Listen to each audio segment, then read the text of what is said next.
The Anhalter Bahnhof, Berlin's gateway to the Kaiser's once mighty realm, seemed a shadow of itself on this January night in 1919. The crackle of guns was too far off to be heard, but the silence of fear muffled the usual hurly-burly and pervaded the ghostly hallways of the Romanesque railway station.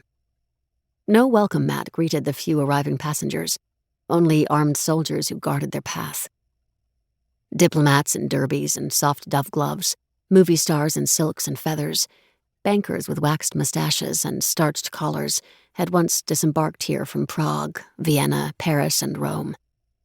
Tonight, the tired travelers who emerged from the Kassel train were mostly demobilized German soldiers returning from the war, or businessmen hoping to find orders for their wares and services.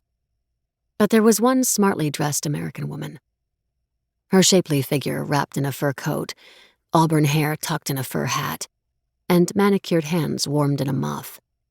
Marguerite Harrison moved through the soaring arches on her way to adventure. Outside the station's entrance, moonlight beamed from a clear, dark sky, revealing empty streets where lines of taxis once stretched. Fatigued, yet exhilarated, she sat down on her leather luggage, crossed her legs at her ankles, and waited. Something would come along. It always did. She had made the trip to Berlin via Paris to Koblenz, and then to Frankfurt in an unheated train filled with shivering workers on their way to factories in the east. Arriving on the enemy soil of Frankfurt in the pitch black of 5 a.m., she had had no pass, no permission, and no credentials. She could easily be imprisoned or expelled. Yet with her perfect command of the German language and a self-assurance that stemmed from patrician roots, she had confidence that somehow she would be allowed to stay. The hotel clerk in Frankfurt told her she was the first American he had seen in 4 years.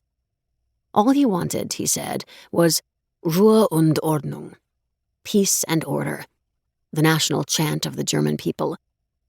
He brought her an ersatz coffee made of chicory and peas and directed her to the office of the Workmen's and Soldiers' Council, where she asked for permission to travel to Berlin.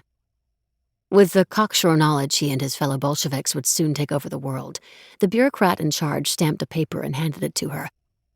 Frau Marguerite Harrison of Baltimore had an official pass to travel as a journalist unhindered to Berlin. The next morning when she left, she learned she could go only as far as Kassel. Berlin was closed to all but the military.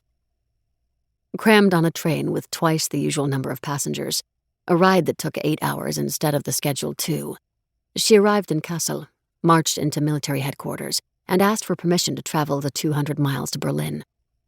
She was turned down. Luckily, the major in charge succumbed to her flirtations. The military card he gave her was the gilded key to every city in the country. Storing the official pass safely in her purse, she was on her way to Berlin. Now, at the Anhalter Bahnhof, Marguerite Harrison, newspaper correspondent and secret agent, waited for a cab. Born Marguerite Elton Baker, daughter of a shipping magnate and his noted hostess wife, Elizabeth Livesey, cared for by governesses and schooled by tutors, she was the privileged offspring of one of Baltimore's richest families.